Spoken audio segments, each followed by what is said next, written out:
I'm here in Yuri Eroshka's study in Moldova with Alexander Markovics from Austria.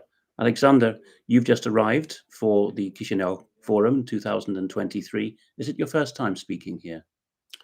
Thank you very much for having me here.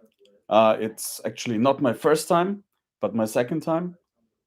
Since before the very start of the COVID scam, I've been here for the first time in 2019, and I'm very happy to be here again with a prominent list of intellectual people, of political active people, and especially of men and women who want to oppose the current Western dominated world order and create a more just and also a more popular vision of the world, which we could live in, maybe not tomorrow, but in a very distant future, in a very close future.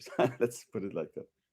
As well as your own efforts, you're involved in an organization, the Suvorov Institute, spelt the German way with two W's instead of two V's, as we're used to in English, Exactly, yeah. and no E on the end of institute, Suvorov Institute. Tell us, please, about the founding and the progress of that institute. And, of course, for those who don't know about Suvorov, how you gave it its name.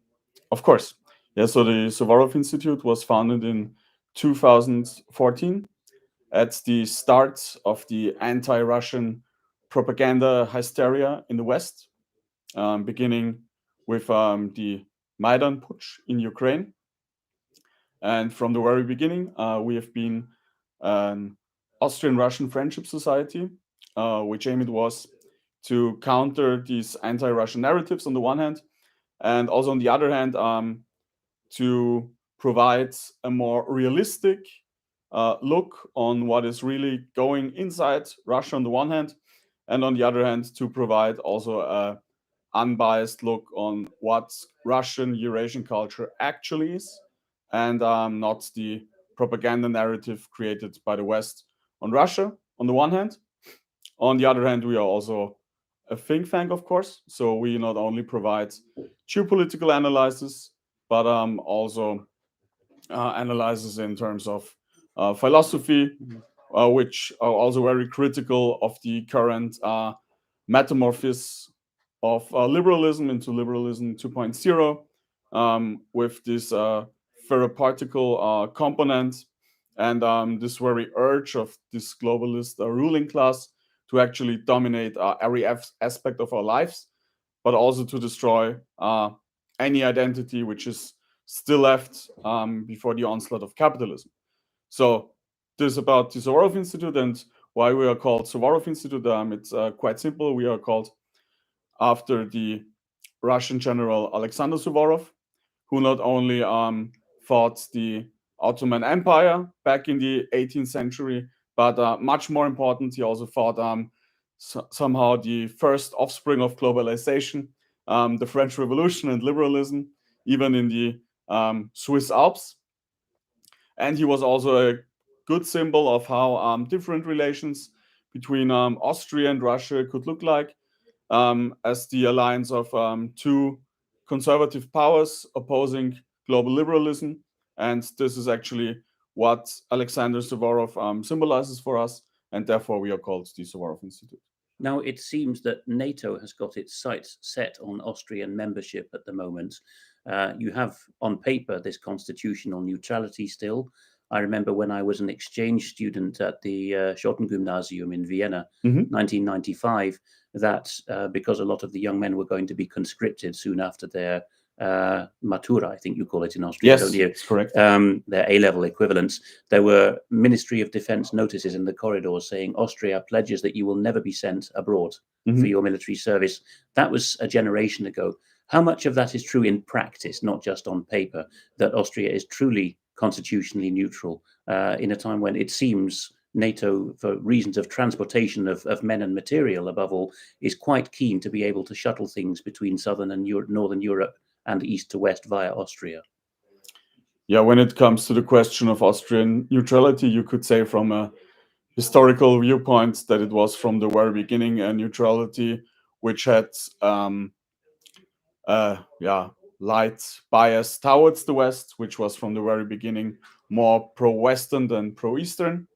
But of course, when we think about neutrality since 1991, especially with the collapse of the Soviet Union, it's still existing on the one hand, but of course, the only guarantee power for a neutral Austria could be a strong army, which is, of course, non-existent in that regard, but the Austrian Bundesheer was more or less since 1991 cannibalized and nearly destroyed. It just exists still, but it would be too weak to defend this neutrality, especially against the powers of the West, on the one hand. But on the other hand, we still have a diplomatic tradition strongly rooted in this neutrality. And therefore, for example, Austria declared that it will not be ready to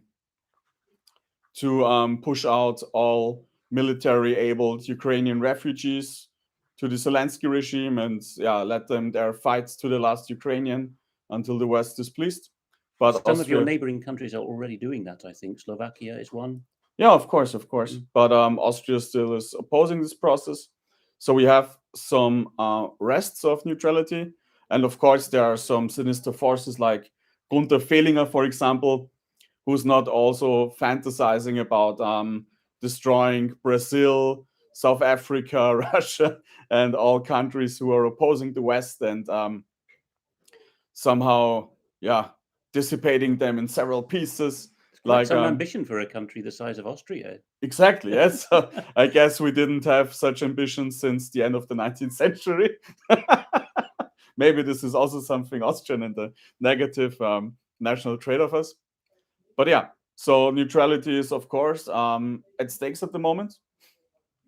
But we are doing at least our small and honest parts to defend it against this realignment with the West on the one hand, but on the other hand, we also provide visions in terms of multipolarity and fourth political theory, which are showing that Austria could also play a very different role in the world order, and maybe also a role which is not so much biased towards the West, but more biased towards Austrian and genuine European interests, which are, of course, not dominated either by American power or another power, but by the interest of our people, by the interest of the civilization of land, and that means by the interests of Eurasia as a whole, from Lisbon to Vladivostok. And I guess this must be the aim of a future Austrian and European geopolitics, that we are somehow able to establish a Pax Euroasiatica on the whole landmass, which is not only putting into context the security interests of Russia, but of course also of Europe. And then I guess we can construct a stable peace order on our landmass, but also a stable peace order for a multipolar world. Because of course, this unipolar geopolitics are not working anymore. And when they are working, like they are doing at the very moment, they are just bringing economic misery and especially human misery to our continent. And therefore, we hold the opinion that we should stop them. Alexander, we're very much looking forward to hearing what you have to say tomorrow. And thank you very much for sharing that with the audience this evening. Yeah, thank you very much for the interview.